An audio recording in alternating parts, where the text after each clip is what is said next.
한 조사에 따르면 대구 기업 절반 이상이 2022년 경영 목표를 달성하지 못함을 예상했고 2023년 경기가 좋지 않을 것이라 전망했습니다. 추운 날씨만큼 체감 경기도 바짝 얼어있는 요즘 모두가 잠시 숨을 고르고 침체된 분위기를 잘 버텨나가야 할 것 같습니다.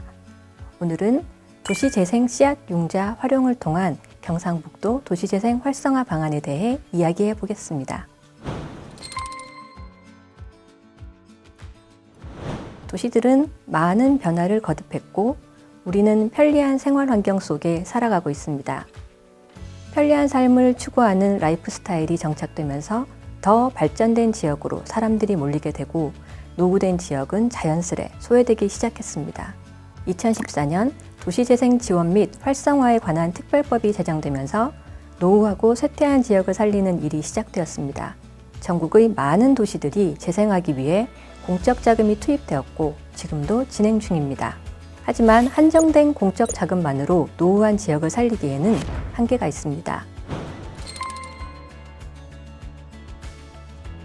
2016년 도시재생기금이 조성되면서 상가, 주택, 산업단지의 재생에 민간 참여를 지원하기 시작했습니다. 도시재생 씨앗융자는 도시재생기금 중 노후 상권의 활성화를 지원합니다. 지원 대상은 개인 법인 사업자, 토지 상가를 소유한 사업자 또는 법인, 사회적 경제 주체, 지자체, 공공기관 등이 되겠습니다. 도시재생 씨앗융자를 지원받기 위해서는 사업 내용이 도시재생 사업 선정 시 포함되어 있으면 좋습니다. 하지만 그렇지 않더라도 사업 대상지가 도시재생 활성화 지역 내에 입지하고 있고 지자체장이 도시재생에 필요한 사업이라고 인정한 경우는 지원을 받을 수 있습니다. 도시재생 씨앗 융자 상품은 5가지 유형으로 구분되어 있습니다. 첫 번째, 공동협업 공간 조성 자금입니다. 지역 주민이 공동으로 활용할 수 있는 공동협업 공간을 조성하는 경우 지원받을 수 있습니다. 두 번째, 상가 리모델링 자금입니다. 상가 신축 또는 리모델링에 활용할 수 있는 융자를 말합니다.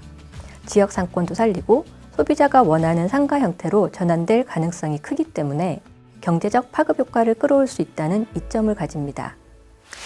세 번째, 창업시설 조성 자금입니다. 도시재생 활성화 지역 내 일자리 창출을 위해 신규로 창업하는 경우에 지원하는 융자를 말합니다. 네 번째, 임대상가 조성 자금입니다. 낮은 임차료와 안정적인 임차 환경을 유지하며 상가 내몰림 현상 최소화를 목적으로 합니다.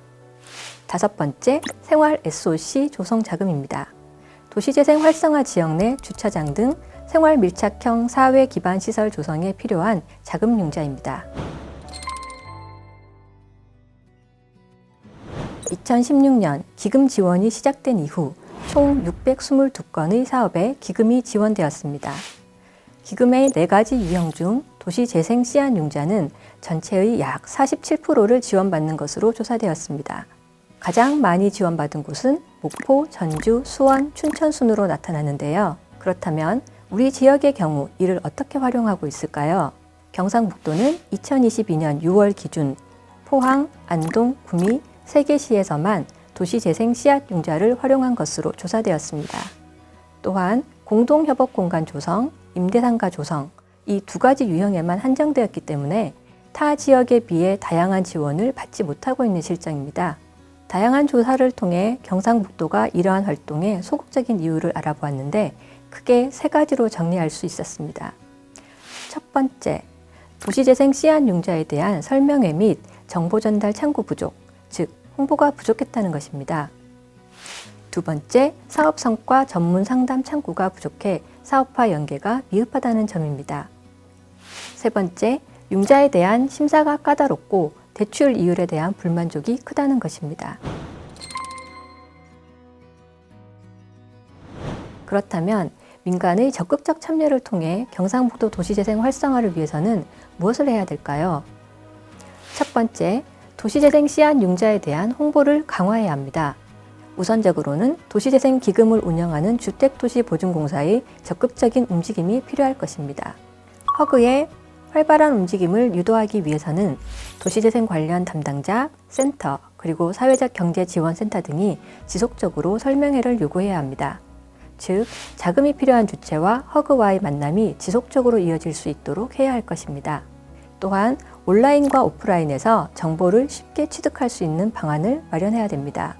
도시재생 씨앗융자는 도시재생 활성화 지역 안에서 사업을 원하는 주체는 누구나 신청 가능합니다. 정보가 많이 공유될수록 참여도가 높아질 수 있겠죠. 두 번째, 컨설팅 및 모니터링 강화입니다. 먼저 수요자와 허그를 연결해주는 수요자 밀착형 지원 시스템이 구축되어야 합니다. 도시재생지원센터나 사회적 경제지원센터에 이러한 연결을 지원해줄 담당 직원이 배정되어야 할 것입니다. 혹시 가능하다면 신용보증기금이나 새마을금고 등의 컨설팅 창구가 마련된다면 가장 좋을 것입니다. 수요자는 전보다 쉽고 용이하게 사업을 진행할 수 있고 담당자는 문제가 생길 시 좀 더 빠르게 해결을 할 수 있게 되겠죠. 공공의 목적을 달성하면서 민간의 참여를 더욱 확대시키기 위해서는 도시재생 씨앗융자가 현장에서 활용되는 사례를 지속적으로 모니터링하고 개선하기 위한 노력이 필요합니다. 따라서 융자 지원 대상지에 착한 가게 등과 같은 현판을 부착하는 방안도 고려해 보아야 할 것입니다. 이는 도시재생 씨앗융자에 대한 관심도를 높임과 동시에 현장 홍보도 자연스레 이어질 것입니다.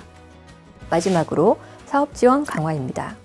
수도권과 비수도권의 사업 여건은 크게 다릅니다. 비수도권 재생지역의 한계를 인정하고 대상지별 특수성을 감안하여 차등화된 융자 조건의 도입이 필요합니다.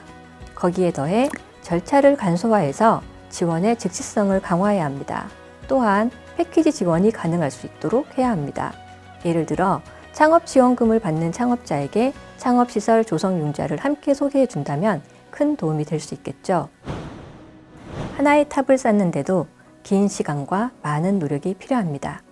하나의 사업이 성공하기 위해서는 한계에 부딪히는 것을 결코 두려워해서는 안 될 것입니다.